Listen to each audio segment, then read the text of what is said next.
नाशिक नंतर जळगावच्या एका मोठ्या बातमीकडे वळूया। जळगावच्या चोपड्यामध्ये बोरमोडी या गावात रस्त्यावर एका आदिवासी महिलेची प्रसूती झाली। अत्यंत धक्कादायक घटना।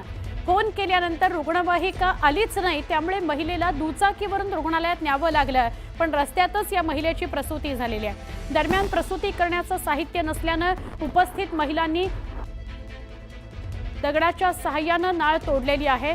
आदिवासी महिलेच्या अशा पद्धतीच्या प्रसूतीबद्दल आदिवासी नेत्या प्रतिभा शिंदे यांनी सरकारवर संताप व्यक्त केलाय। ठिकाणच्या सगळ्या डॉक्टर्स, आशा वर्कर्स, परिचारिका या सगळ्यांवर कठोर कारवाई करा, अशी मागणी प्रतिभा शिंदे यांनी केली आहे। चोपडा जळगाव। त्या बाईच्या नवऱ्याला अर्ध्या रस्त्यावरती बाईला उतरावं लागतं। रस्त्याने येणाऱ्या ज्या बायका आहेत, आदिवासी बायका, त्या त्याची डिलिव्हरी करतात।